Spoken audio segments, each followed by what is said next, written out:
Magsitayo ang lahat para sa panalangin. Aming Panginoon, maraming salamat po sa panibagong araw na iyong pinagkaloob sa amin. Sana ay gabayan niyo po ako bilang guro at ang aking mga mag-aaral ngayon. Bigyan niyo po kami ng malinaw na pag-iisip, mabuting puso at masayang pakikisalamuha sa aming kapwa. Amen. Magandang hapon mga bata! Kamusta kayo? Kumain na ba kayo? Magaling! Bago kayo magsimupo, ay pupulutin niyo muna ang mga papel na inyong nakita at maaari niyo pang ayusin ang inyong mga pagkuhan. Tagapagtala ng umiban? Meron bang umiban sa klase ngayong araw na ito? Magaling! At dahil walang umiban sa klase, bigyan natin ang ating mga sarili ng magaling club. Alam niyo ba kung ano ang magaling club? Ganito lang yan. 1, 2, 3. 1, 2, 3. Magaling, magaling, magaling. Ngayon naman, meron ako dito mga klase-klaseng kulay na tricorn hat. So, ang bawat kulay na ito ay sumisimbolo ng inyong pangkat. Bibigyan ko kayo dito at bubunot kayo ng kulay na nagre-representa ng inyong mga pangkat. Kapag nakabunot kayo ng kulay dilaw na tricorn hat, ibig lamang sabihin ay napapabilang kayo sa unang pangkat. At kapag naman nakabunot kayo ng kulay pula na tricorn hat, ibig lamang sabihin ay napapabilang kayo sa ikalawang pangkat. At panghuling kulay naman ay ang kulay berde. Ibig lamang sabihin yan ay napapabilang kayo sa ikatlong pangkat. Ngayon naman, gusto kong tumingin kayo dito sa harapan. Mga bata, ano ang inyong naobserbahan dito? Tama, merong mga pirata. Ano pa? Magaling. Meron tayong pamagat na tinatawag natin Pirates Adventure. So, diba nakabunod kayo na ng tatlong tiger hat? So, ito lamang ang sumisimbolo ng inyong mga pangkat. So, sa unang pangkat, meron kayo isang pirata na kasuot ng kulay dilaw at meron din kayo barko ng kulay dilaw. Para sa ikalawang pangkat, pulang pirata at pulang barko. Sa ikatlong pangkat, berde ng pirata at berde barko. So, ito ay tinatawag na isang incentive chart. Dito natin ibabase ang inyong pagkikipaglahok sa ating mga talakayan ngayong araw na ito. Ibig lamang sabihin, pag nakikita ko ang mga pangkat na silahok sa ating talakayan at nagsasagot ng tama sa ating mga katanungan ay may katumbas itong puntos at syempre, dadako ang mga barko hanggang sa makarating sa Treasure Island. At kapag naman nakikita ko ang mga pangkat o bawat pangkat na nag-iingay o kaya naman ay nakikipag-usap sa katabi na hindi related sa ating talakayan ay maaari kong bawasan ang puntos na inyong pinaglapan. So, ito ang ating incentive o behavioral chart. Naiintindihan ba ako mga bata? Magaling! Ngayon naman mga bata, upang magkaroon tayo ng isang mapayapa at tahimik na klase, ay mayroon ako ipapakilala sa inyo panuntunan sa klase. Una, makinig ng mabuti sa guro. Makinig sa akin at huwag makinig sa inyo katabi. Ikalawa, itaas lamang ang kamay bago magsalita. Ano nga bang itataas natin? Tama ang ating mga kamay.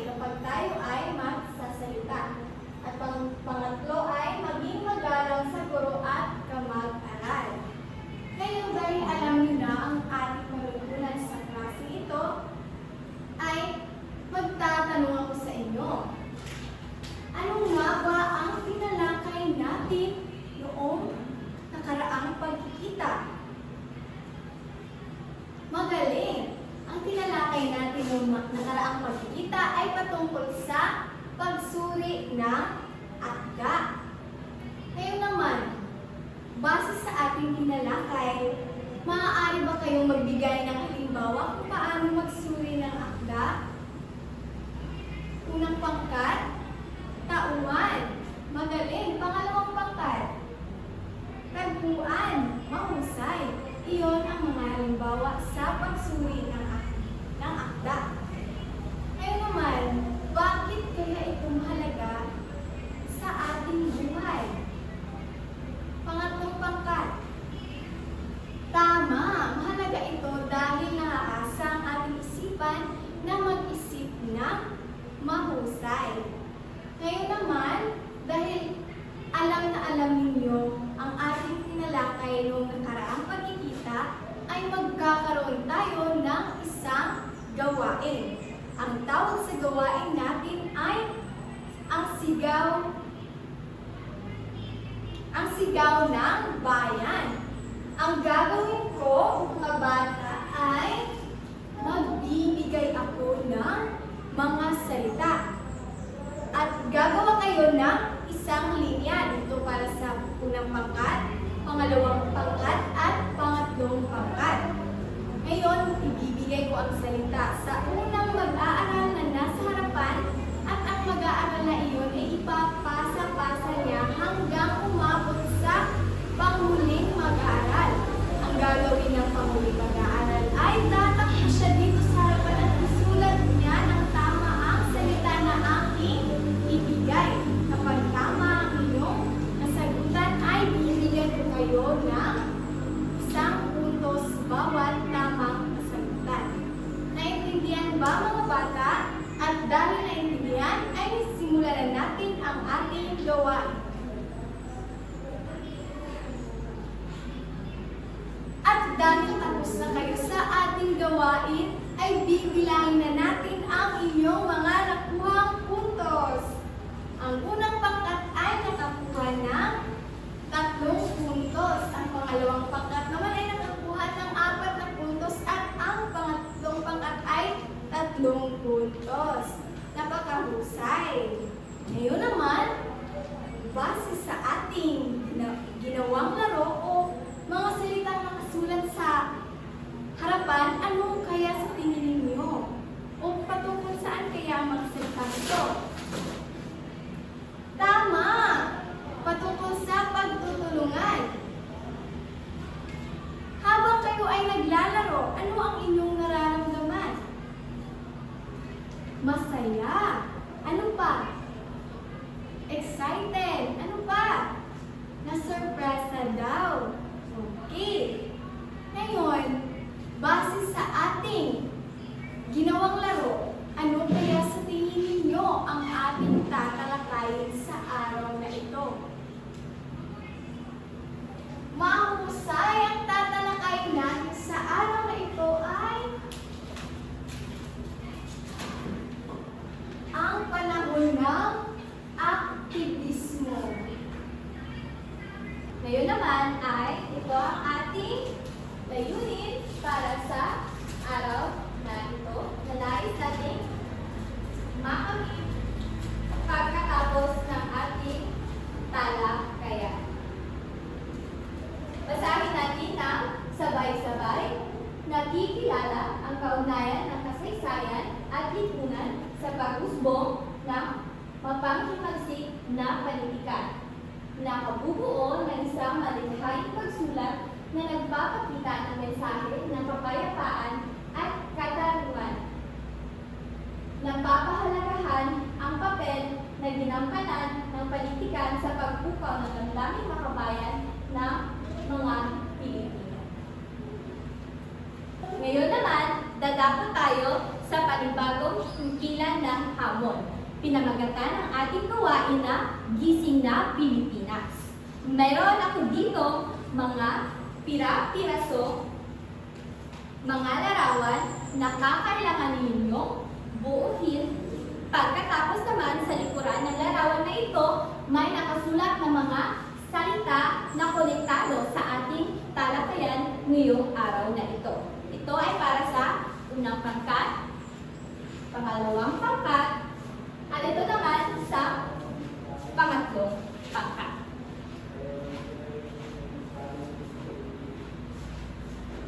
Ako ba ay naintindihan mga bata?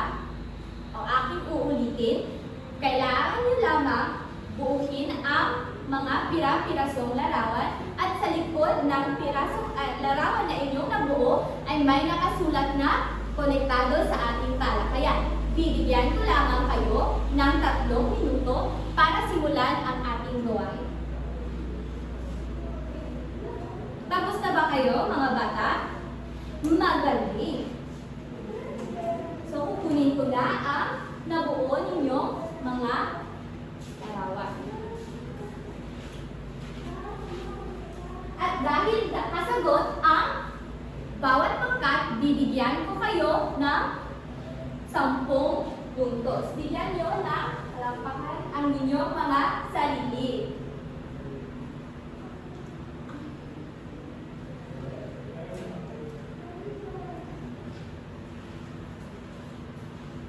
Ngayon naman, ay tingnan ninyo dito sa harapan, merong pintuan at anong kinakailangan? Kinakailangan ng susi upang mabuksan natin ang ating talakayan ngayon na pinamagatang ang panahon ng aktivismo.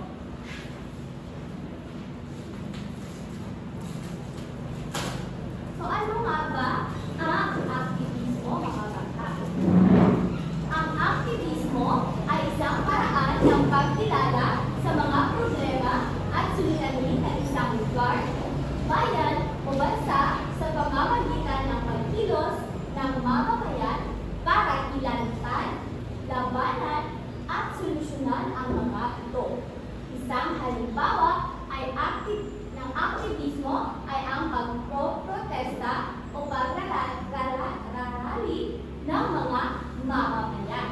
So, ang aktivismo pala ay isang paraan upang makilala ang mga suliranin na kinakaharap ng ating lugar, maaaring ating lugar dito sa lokal at sa bayan, at maaari din sa buong bansa. Sa pamamagitan ng aktivismo ay magkakaroon ng pagkilos ng bawat mamamayan upang ilantad ang mga maaaring mga korupsyon o mga suliranin. So, ang isang halimbawa ng aktivismo ay ang pagprotesta o pagrarally ng mga mamamayan. So, alam niyo naman, di ba, na meron din pala mga pagpoprotesta na nagaganap sa ating bayan o kundi naman sa ating bansa upang ilantad ang mga katiwalian o mga korupsyon na nagaganap sa ating bayan. Ngayon naman ang kasaysayan ng aktivismo. Ang panahon ng aktivismo ay uminit noong 1970 hanggang 1972. Maraming kabataan ang mga naging aktivista upang humingi ng pagbabago sa pamahalaan. Karamihan sa mga pamahalaan sa mga kabataan ito ay ang mga mag-aaral ng Universidad ng Pilipinas. May tatlong salita na kadalasang isinisigaw ng mga estudyante sa bawat pag-meeting o rally.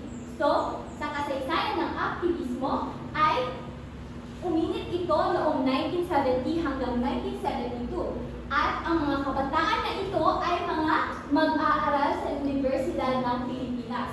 So, mga kabataan doon ang mga kabataan na o mga mag-aaral sa Universidad ng Pilipinas ay bumubuo sila ng grupo o kaya naman nagaganap sila ng pagkikilos upang ano nga ang layunin ng aktivismo upang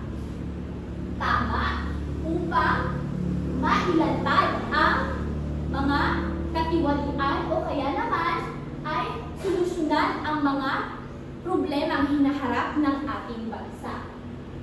Ngayon naman ay susunod tayo sa kabilang So, meron din palang mga panitikan sa panahon ng aktivismo. Ito ay mga halimbawa.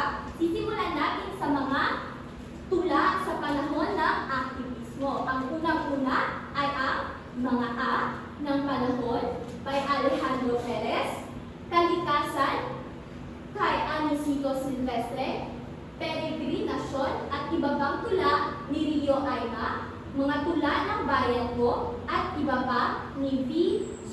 Suarez, Sitsit at Kuliglig, kay Rolando Tino, Mga Gintong Kaisipan by Segundo Esguera. So, meron din palang mga tula, maikling kwento at nobela na panahon ito. So, maaari bang makibasa natin ang sabay-sabay? Labis na naging mapangahas ang mga manunulat ng tula, maikling kwento, o maging nobela sa panahong ito, hindi lamang sa paksa, kundi sa usapan o salitaan ng kanilang tauhan sa akda. Payak, ngunit makatotohanan ang mga salitaang lingwaheng ginagamit nila, bagamat nasa mahabagong panahon na, ay hindi pa rin makayang basahin nang hindi pamumulahan ang mukha ng mga babaeng may bakas pa ni Maria Clara, lalo ang usapan ay usapang lalaki o ginagamit sa pagtagpo sa pagtatali. So, sa panahon pa lang ito ay napakapangahas sapagkat ang mga manunulat ng dula, maikling kwento o ang nobela ay hindi lamang nagtatalakay sa paksa kundi maging sa mga usapan o salitaan ng kanilang mga tauhan sa akda. So ito ang mga halimbawa ng mga nobela, Liwayway, Luna ng Buhaya, Daluyo, Sa Mga Kuko ng Liwanag. Halimbawa naman ng maikling kwento, Banyaga ni Liwayway, Arceo, Impeng Negro ni Rogelio Sicat, Tatastelo ni Rogelio Sicat, Ang Kamatayan ni Tio Samuel ni Efren Abueg, Isang Araw sa Buhay ni Lazaro ni Jose Ray Monsaya. So ito ang ating talakayan ngayong araw na ito. Ngayon naman, dahil tapos na tayo sa ating talakayan, dadako na tayo sa bagong himpilan ng ating hamon. Ito ay pinamagatang placard ng pagkakaisa. So, merong mga placard dito na may nakalagay na mga katanungan. So, kinakailangan nyo lang ito sagutan ang ating mga katanungan at magkakaroon kayo ng mga puntos. Ako ba naiintindihan, mga bata? Oo. Okay, para sa... Okay, hindi pa pala. Ito ang mga katanungan. Placard. So, para sa unang pangkat, ano ang nakuha mong katanungan? Maaari mo bang basahin at sagutan? Bakit itinuring ng mapangahas ang mga manunulat sa panahon ito? Ang sagot po namin, Guro, ay dahil hindi lamang nila naging matapang na pagpili ng paksa, kundi maging sa paggamit ng payak ngunit makatotohanan ng salita sa liwanag. Magaling. Tama. Tinuring na mapangahas ang panahong aktivismo dahil sa pagpili ng payak na paksa ng mga manunulat sa panahong iyon. So dahil dyan, meron kayo 10 puntos. Para naman sa ikalawang pangkat, ano ang nakuha ninyong katanungan? Tayo mo bang basahin? Ano ang pangunahing layunin ng aktivismo base sa ating talakayan? Ang aming sagot po, ang pangunahing layunin ng aktivismo ay ang pagkilala sa mga problema at suliranin ng isang lugar, bayan o bansa. Okay, maraming salamat. Ang iyong sagot ay tama at dahil dyan, meron kayo 10 puntos rin. Para naman sa ikatlong pangkat, maaari mo bang basahin ang katanungan? Paano nakatulong ang tula, maikling kwento at nobela sa pagpukaw ng damdamin ng mga Pilipino? Para po sa amin, nakatulong ang mga ito sa pamamagitan ng paggamit ng mga pananalitang payak, ngunit makatotohanan nagsisilbing instrumento upang ilantad ang mga suliranin ng lipunan at isingit ang damdamin makabayan ng mga Pilipino. Magaling. So, dahil dyan, nakatulong ang dula, maikling kwento o nobela sa pagpungkap ng damdamin ng mga Pilipino. Dahil dyan, bibigyan ko rin kayo ng 10 minutos. Magaling. Para sa panghuli, ang nakabunot ng placard ng ika-4 na ay ang ikalawang pangkat. Maaari mo bang sagutan? Sino ang kadalasang nangunguna sa mga pagtitipon at rally noong 1970 to 1972? Ang aming sagot po ay ang mga kabataan, partikular na ang mga mag-aaral mula sa Universidad ng Pilipinas. Okay, so doon din ang mga mag-aaral ng Universidad ng Pilipinas ang una or